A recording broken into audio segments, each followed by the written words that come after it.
Thank you for joining us for today's Human Rights Centre seminar. Today, our guest speaker is Professor Rachel Murray. Rachel is Professor of International Human Rights Law in the School of Law at the University of Bristol, where she is also the Director of the Human Rights Implementation Centre. It's my pleasure to welcome Rachel here today and to kindly give up her time in what is an incredibly busy time and part of the academic year. So it is a good opportunity to not only to hear from one of the UK's leading academics, but also to step away from the pressures of teaching and admin for a short period of time. Today, Rachel, in keeping with a lot of her existing scholarship and practice, is talking about human rights and the African Commission. Before I hand over to Rachel, just to remind you in terms of housekeeping, could I ask everyone to remember to mute their microphones and to turn off their videos as well.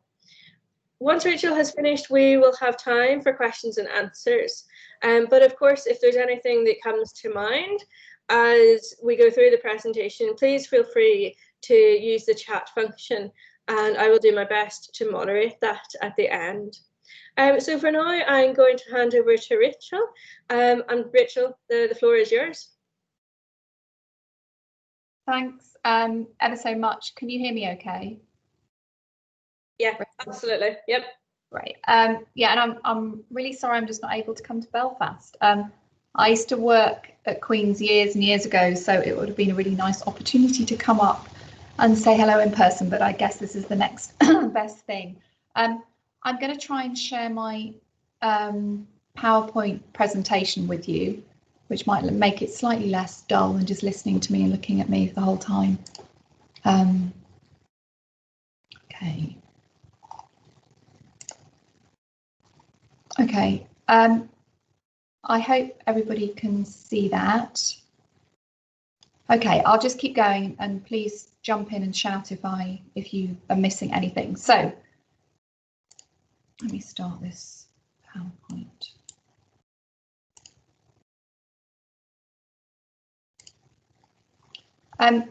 So I'm going to talk about a project that we started in 2015 now, which was funded by the ESRC, and it was, we called it the Human Rights Law Implementation Project, and we did it in collaboration with a number of other universities, so Essex, Middlesex, and in the UK, and then Pretoria in South Africa, and then also with the Open Society Justice Initiative.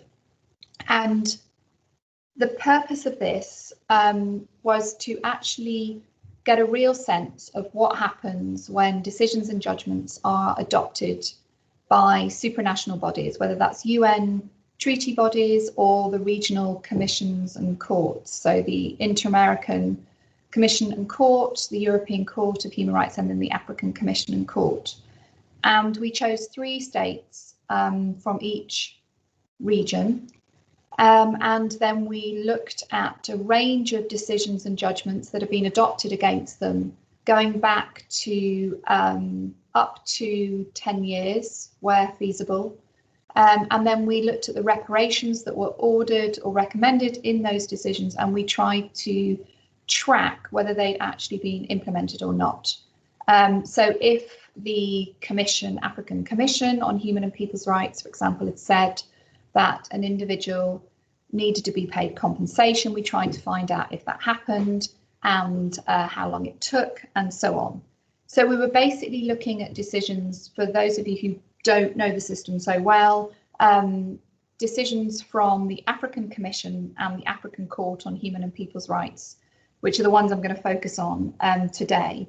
So you can take a case to these 2 bodies, they will look at the admissibility and merits of it, and then make a decision on whether there's been any violations. And usually now, the final part of the decision for the Commission, and sometimes in a separate reparations order in the court, there will then be a list of what the state has to do to remedy the violations. Sometimes these can be very, very specific. Actually stating an amount of compensation, asking for an individual to be released immediately from detention. And sometimes they're very general. For example, they'll just simply say the state has to comply with its international obligations. And I'll come back to that shortly. So we weren't intending to compare what is happening across these countries. We just simply wanted to use the cases as a sort of lens through which to examine what happens when these decisions or judgments are adopted. You know, what is the practical consequences of that? Who gets involved? Who knows about them? Whose responsibility is it to do anything about them and to deal with the reparations and so on? And we looked at a whole range of issues, which is what's known as a sort of process tracing approach. So we tried to speak to government officials in various different ministries as to their knowledge of the decision or judgment and what they'd done in response to it. We tried to understand the legal framework within which states may respond.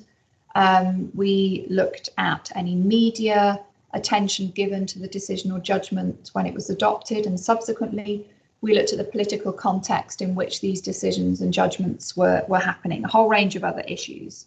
So it was desk-based, but also over 200 semi-structured interviews, workshops in the countries, baseline studies, engagement with national sort of in-country liaison consultants, and then attending the sessions and meetings of these various treaty bodies. Obviously, there are inevitably weaknesses with a project like this. We couldn't speak to everybody we wanted to speak to. People were very open with us when we did speak to them. All of our interviews were anonymous, but we couldn't get hold of some of the people. We couldn't get hold of some of the victims, for example, particularly if the case went back many years. Also, one of the challenges here is the lack of sort of transparency or indeed even information that is gathered by the supranational bodies themselves. So, for example, we were told by the secretariat of one treaty body that a particular decision had been 60% implemented, but we could never quite get the level of detail to help us understand how that figure was arrived at. And so even where those sorts of that sort of information is published or made known by the treaty bodies, we weren't entirely clear on what basis or what evidence they were using to make those sorts of assessments. So we couldn't always rely on that as a simple finding. And lastly, we weren't comparing. So that meant sometimes trying to then extrapolate out to make generalized findings can be quite difficult, and that can be a little bit of a source of frustration. So I'm going to just give a bit of an overview of what the African Commission does to monitor implementation of its own decisions. So as I said, they'll receive cases alleging violations. If they find that there have been violations, then usually part of their decision at the end will include a list of recommendations that the state authorities have to do to repair or remedy those violations. And the Commission now monitors whether states do in fact respond to those decisions. It has a working group on communications which oversees implementation. It writes letters to the parties asking what's been done. It has held implementation hearings where it got the parties together to try and clarify what measures the state had taken. But that's really ad hoc and appears to be the only ones that they're intending to hold. They don't appear to be intending to do that as a matter of course from now on. In the decisions, they often give a time frame by which they want the state to respond, and that's usually 180 days. It's not clear what happens post 180 days if the state has not responded, or indeed if they have responded but the measures they've taken are not adequate. There used to be a facility enabling the Commission to pass any cases of non-compliance to the African Court. It never did this, and now that they've just amended their rules of procedure and there's no referral to the court mentioned explicitly in those new rules. And lastly, the Commission can report, and it does do, to each of its sessions in public on what the state has done to implement the decision, and it can report to the AU policy organs. So those are sort of the ambassadorial, ministerial and heads of state organs of the African Union. For the court, it's not dissimilar for its judgments. So similar process that you submit a complaint to the court will make a decision on admissibility, merits, find a violation, and then sometimes in that judgment will set out what it wants the state to do to repair it, or sometimes in a separate order on reparations. So similarly, it then asks the parties what's happened subsequently. It also has applied a 180-day response, but that there appears to be some give on that now. States can apply for what's known as interpretation of the judgment if they're not clear on what they should do to implement it, and that has been done on 3 occasions so far. And the court will provide information on non-compliance to the AU Executive Council, which is the ministerial level of the African Union. They've also recently changed their new rules of procedure, and they now require states to submit compliance reports, which sort of formalises a process they set up before. They also say they're going to have hearings on implementation and to facilitate dialogue between the parties, and that they can receive information from other sources. So if you look at what the Commission and the court do post decision and judgment, they actually play quite a broad range of roles. So they gather information, they report on that to the public or to the AU policy organs. They sometimes facilitate dialogue between the parties. They sometimes interpret and provide technical assistance on exactly what the state should do to implement the decision or judgment. They sometimes make an assessment on whether the state has done sufficient to repair the violations. And sometimes they try and sort of name and shame the states in saying they haven't done enough. But there is little coherence or strategy overall that you can identify on what cases they will apply these different roles to. So you can see them applying all of these types of roles if you look at it across a range of cases, but it's difficult when you look at a particular case to try to see how, particularly with the African Commission, it's going to respond post-decision.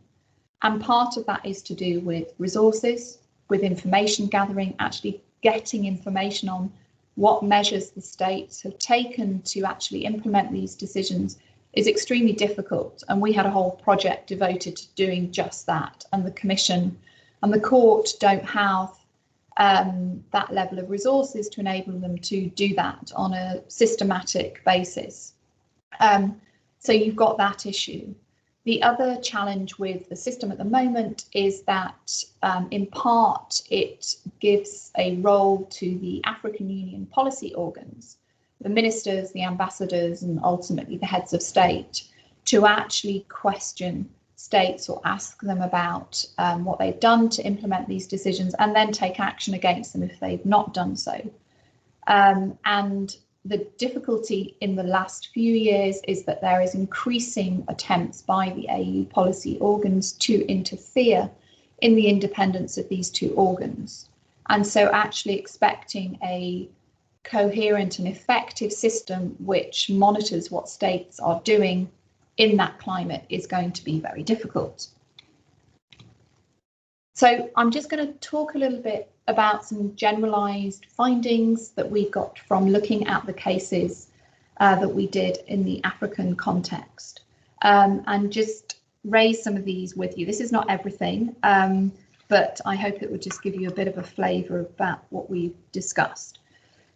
So what we tried to do, just to repeat again, is we took these decisions, we looked at the reparations that were ordered within them, and then we went and spoke to government officials, members of the judiciary, parliament, civil society, the victims themselves, anyone we could get a hold of that we thought would have a role or at least knowledge of knowing whether these decisions had been implemented and reparations actually been granted.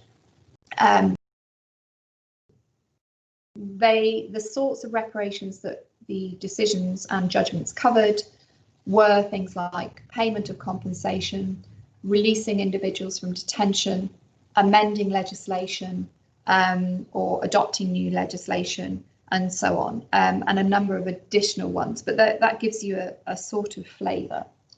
I think one of the presumptions when you're looking at implementation of these decisions and judgments is that if the state has political will, then these decisions and judgments will be implemented. These reparations will be granted, the individuals will receive compensation, and so on. And actually, when you start looking in detail, that's very difficult to determine. Exactly what is political will is such an ambiguous concept anyway. But what you see is that in order for an individual to be paid compensation, even if the state is not contesting it, or the state authorities have said yes, that they will do that, it's never automatic. What one of the challenges are, particularly with the African cases that we saw in the countries that we were engaging with, was that these decisions and it doesn't matter whether it's from the African Court or the African Commission or a UN treaty body, for example, these decisions, just because they have been adopted at that supranational level, do not trigger a response of the bureaucratic and administrative procedures necessary to then implement the reparations. So, for example, something you think that would be relatively easy if the state authorities were willing to pay would be compensation. So you think that if the supranational body said you have to pay this individual compensation to repair any of the violations that they suffered, if the state authorities have said, OK, that's fine, we'll do that, you think that would naturally flow. But it doesn't. And it certainly didn't in the cases that we looked at before the African Court, for example, and equally before the Commission, even where the state was very willing to pay and pay quickly. So some of this depends on if the treaty body has given a particular amount. So if they say that the individual should be paid X amount of compensation, then in some of these cases, they didn't clarify how they reached that amount. And therefore, the authorities were saying, well, this A looks out of sync with what we have at the national level, wildly out of sync in some cases. And secondly, we don't understand how you reached that particular figure. And so there was a sort of concern that how would they address that on that front? Secondly, some of these decisions said the individual should be paid compensation, but they didn't say the amount. And then you need some sort of process at the national level to determine what that amount should be and who is going to be responsible for that process. Because many of these decisions, it's not at all clear whose responsibility it is to actually process these reparations. And so what you find, and for example, I've just put a quote there, one of the complainants, and I think this is not uncommon, said, well, I was just left alone fighting for the implementation of the decision. And that certainly is apparent and across a number of the decisions that and judgments that we looked at. The other element that indicates that it's not automatic is the role of Parliament and the judiciary, who are independent from the executive, obviously, but you have a challenge when it comes to implementation of these decisions and judgments. Often they are directed simply at the state, or sometimes they're directed at the government, in quotes. The process by which these decisions or judgments will even reach Parliament or the judiciary, what appears to happen with the African Commission, African Court decisions or judgments, once they're adopted, then the embassy in Addis Ababa, where the AU headquarters are, will be informed and given a copy of the judgment and the decision. And they are expected to pass it on to usually the Ministry of Foreign Affairs, who may also be informed as well in the country. And then the expectation is that the Ministry of Foreign Affairs and the embassy will then process that, send that on to the relevant government authorities that need to be aware of this decision. And that doesn't always happen. A Ministry of Foreign Affairs is often not the best ministry to coordinate any response to these issues. Often you want the Ministry of Justice and at least, for example, the Treasury or the Ministry of Finance, because there are always financial implications to these decisions. But what you find in many countries, certainly in Africa and certainly elsewhere, is that there's no clear coordinating body or entity that will take that decision and then coordinate state authority responses to it. So sometimes it just floats around in a bit of a black hole, which is why you then end up having the complainants trying to push it and understand what is happening. And the challenge with Parliament and the judiciary is that you then, in effect, have a executive authority, a Ministry of Foreign Affairs or so on, informing Parliament and judiciary this is what they should be doing, amending legislation or releasing an individual, for example, or reopening an investigation, which appears to come from the executive arm of the government to an independent entity. And so there are concerns that it's interfering in their independence, and there is no other legal trigger to enable them to respond to that decision in a different way. So that's the first thing. It's not automatic. Secondly, and I'm not going to go on too long because I can't tell whether everybody's falling asleep through this process. The importance of dialogue. You'd think that victims should be at the heart of all of this, at the heart of the process of submitting a complaint, but equally at the heart of what happens post-decision. But that is not always the case. They're not always involved in the processes post-decision or judgment. Sometimes they're too involved. It's very much left up to them to process it, but without a great deal of assistance or understanding as to exactly what they have to do. And it's not always clear whose responsibility it is to initiate these processes to ensure that reparations are actually implemented. So whilst you would want victims to be at the heart of the process, they are not always. But what we did see when speaking to government authorities and the litigants and the parties and victims was that actually they do want a dialogue post the decision or judgment. They want to be able to discuss how they implement it, particularly if the decision and judgment is a politically controversial and complex one, and it involves a variety of different types of reparations that may take a while to implement. But the challenge is the Commission and the Court willing to play that role in facilitating the dialogue? And sometimes, certainly with the African Commission, they've been extremely uncomfortable to do so.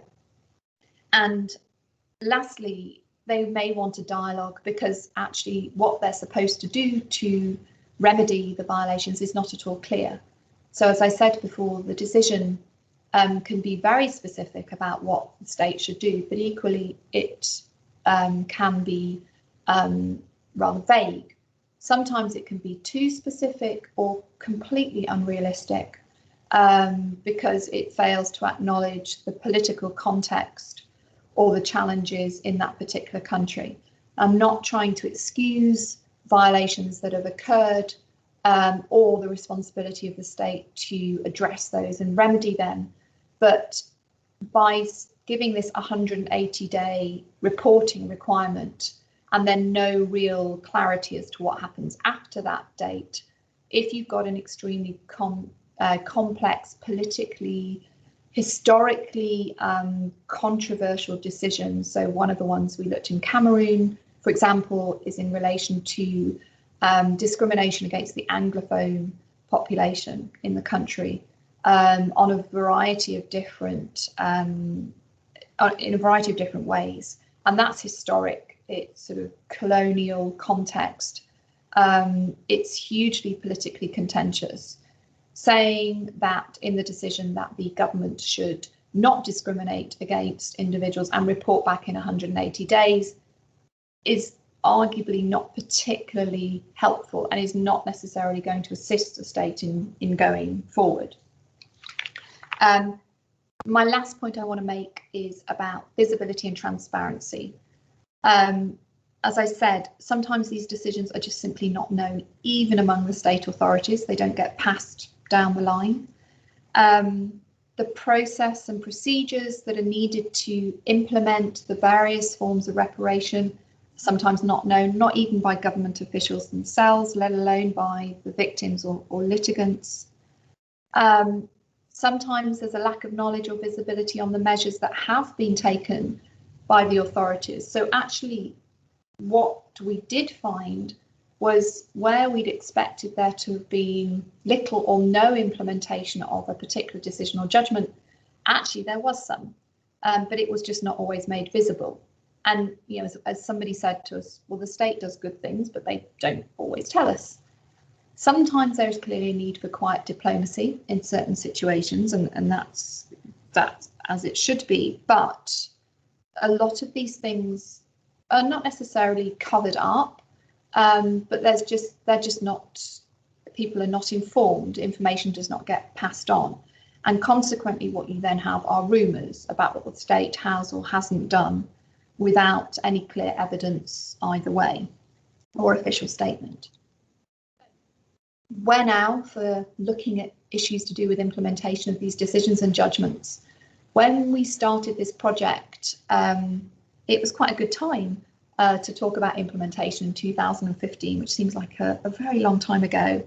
And since then, you know, we've got all these things going on, not least COVID.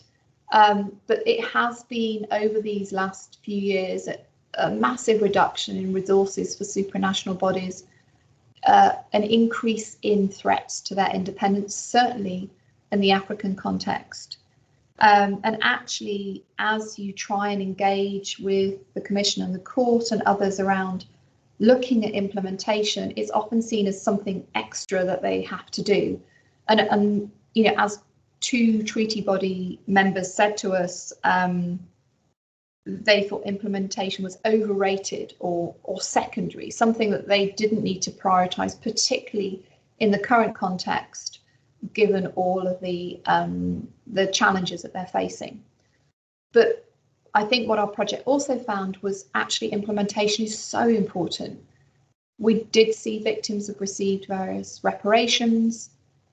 There are increased numbers of states taking this seriously, having coordinating bodies, tracking what's happening with their decisions, identifying individuals or bodies that are responsible for initiating the implementation of the reparations, and increasingly sophisticated systems at the supranational level as well. So the court has just taken on board and incorporated in its new rules a more of a strategy for implementation and follow-up. And clearly it's important to victims that they continue to receive the compensation that they deserve, or that they're released from detention and so on. And lastly, I think it's important for the credibility and legitimacy of the supranational bodies that there is evidence and visibility of where states have responded to their calls for reparations. They have reacted to them, and equally transparency and visibility where they have not.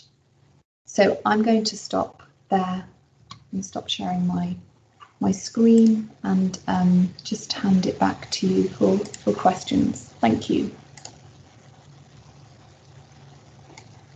Thank you very much, Rachel. It sounds like an absolutely fantastic project to work on, and so many layers of work within that project. I'd now like to invite any questions. Either feel free to use the raise your hand function or the chat function if you prefer to type your comment in there. While I let you think about your questions, I wanted to maybe ask you, Rachel, you'd said about the difficulties around political will quite early on in your presentation. And I wanted to know if you could maybe expand on that. Like, what did you use as kind of markers of identification of political will? I mean, how do you know political will when you see it, and what makes you perhaps think, with perhaps a little bit of nudging or perhaps a little bit of quiet diplomacy, we could engender a situation of greater political will? Yeah, I mean, we didn't necessarily look at what political will meant, but we were aware of it as a sort of context when you look at sort of scholarship and other debate, and particularly when you hear criticism of what states have and haven't done, it's a phrase that's just bandied around too easily. The state would do this if they have the political will and so on. And when you try and pick that apart a bit, which is what we were trying to do, I think, with this, is really understand, well, where are the obstacles and challenges faced in implementing these decisions? Then you realise actually it's a really unhelpful concept. So I think looking at the roles of different parts of the state authorities. So these decisions and judgments are addressed to the state usually, but the interlocutor is usually the Ministry of Foreign Affairs in practical terms. And the state in all its elements, so the Parliament, judiciary and the executive all have a responsibility to implement these decisions.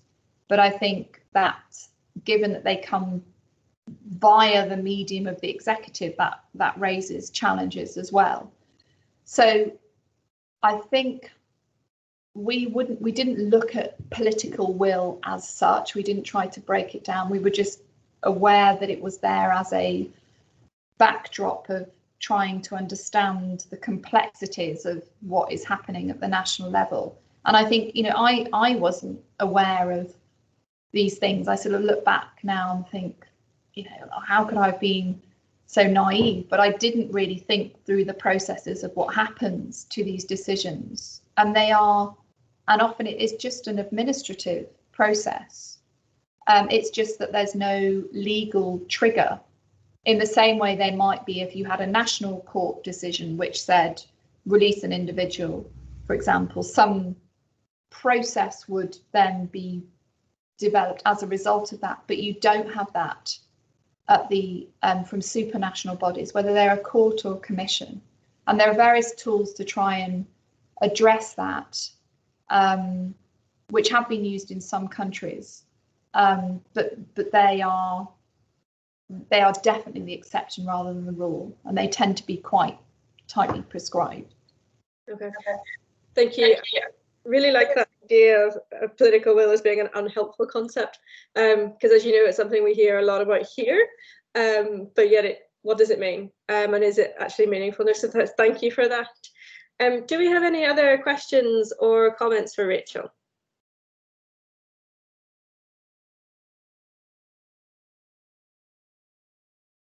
I'll give you a second to formulate your thoughts there.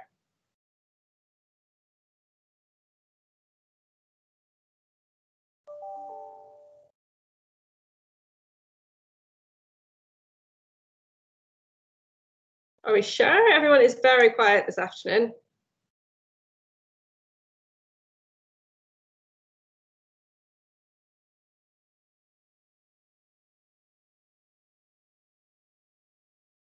Okay.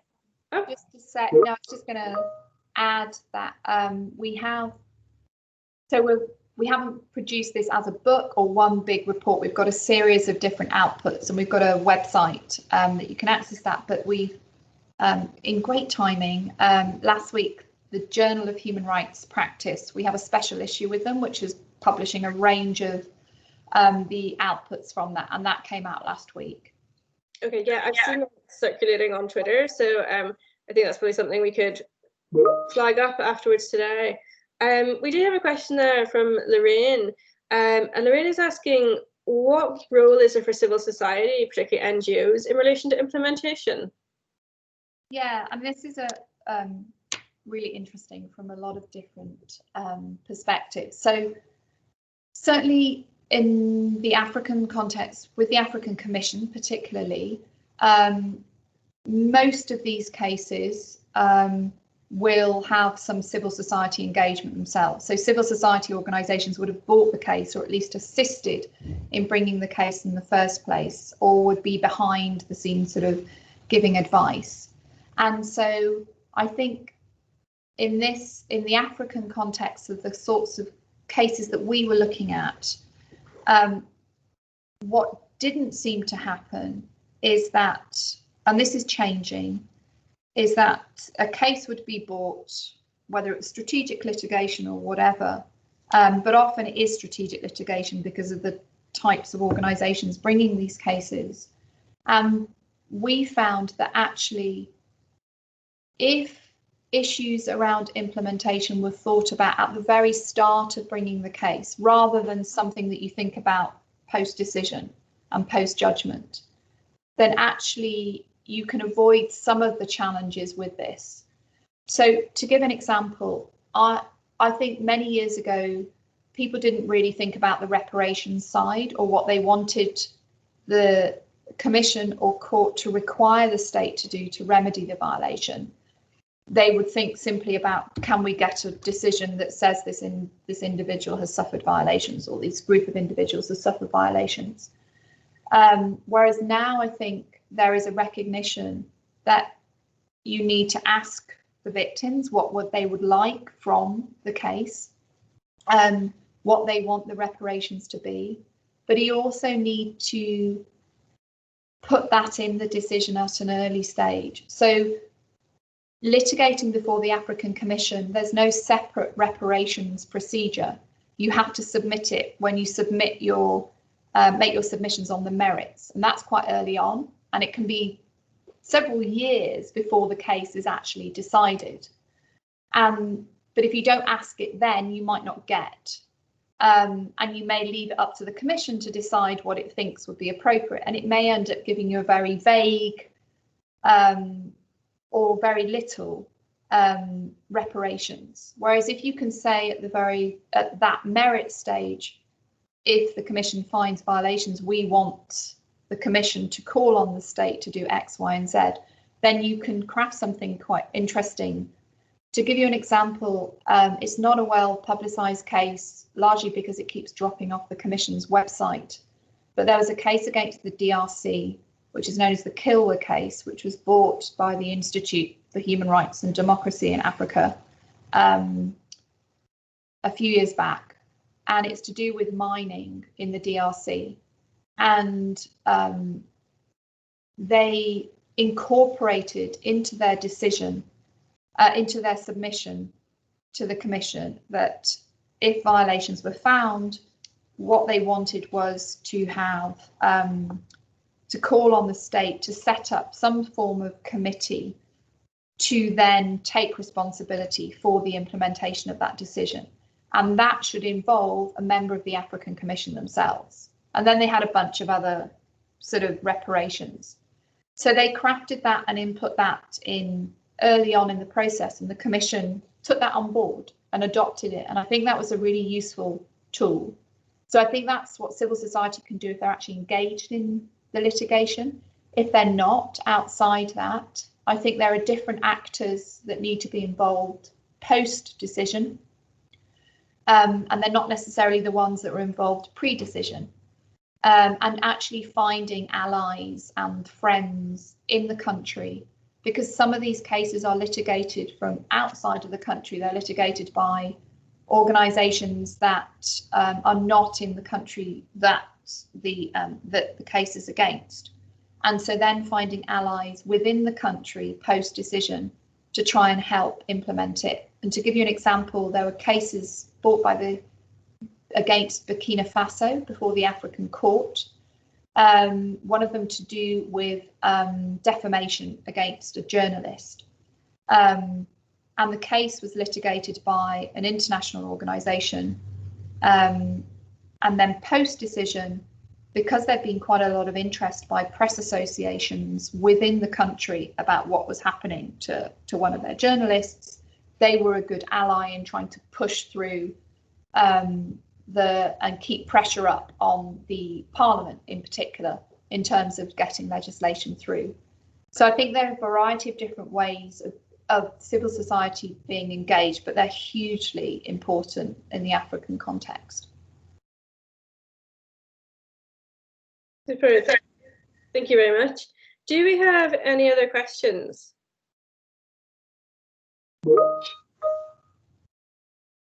Oh, I'm not sure if you can see Lorraine's question there about had you considered comparing the implementation of the inter-American system with the African system? Yeah, so this project actually did, I'm going to talk today about the African Commission and African Court, but the project did actually look at the European system, the European Court of Human Rights and the Inter-American Commission. And you're right, there's some really fantastic examples and ideas of innovation and practices that the Inter-American system has used, not only in terms of drafting reparations, but also in terms of implementation. And we're certainly aware of that. And in fact, there's conversations taking place at that supranational level. So there is now a process of the different courts, the European Court, the Inter-American Court and the African Court, meeting up regularly just to discuss lessons learned from each other. One of the challenges with this is that you can't really compare how these systems work. I mean, we were told, well, the European Court is great because, the Committee of Ministers monitors this and they have this fantastic Department of Execution and they've got all these plans of actions that they develop with the states. But actually that, if you try to apply that to the African system, then you're relying very much on the policy organs of the African Union. And as I said earlier, that at the moment is really problematic because there have been attempts to interfere in the independence of the Commission, certainly to a lesser extent the court. So you don't want that all of that going to policy organs who are not going to respect the independence of the Commissioner and may even call into question the decisions that it's adopted. I think there are certainly things that can be learnt from the Inter-American system. And in fact, they did take this on board. The court, the African Court, has just amended its rules of procedure. And now in the rules of procedure is the possibility for them to hold hearings on implementation. And that is absolutely a recognition of the innovation and the impact that the Inter-American Court's approach has had on the region. So I don't think it's feasible necessarily to do a sort of wholesale, that system works, why don't we apply it in Africa? But I think you can have a bit of a pick and mix and look at certain things and think, well, maybe that would work here. And I think hearings is an example of one of those. Well, thank you. Do we have any other thoughts or comments? If not, what we can certainly do is this recording will go up on the Human Rights Centre website and we'll link it to the special issue. So hopefully people get the benefit of both Rachel's time and expertise this afternoon, but also that collection of papers as well. If nobody else wants to intervene at this moment in time, I think we'll use it as an opportunity to draw proceedings to a close this afternoon. And first of all, thank you all for coming and giving up your time. But most importantly, thank you to Rachel for giving us such an insight into a fascinating project. So thank you very much. And I hope to see you all back at the rest of our seminar series. So I will leave it there for today. Thank you, everybody. Thank you. Thanks ever so much. Next time in person. Oh, I hope, yeah. Thank you. Bye, everyone.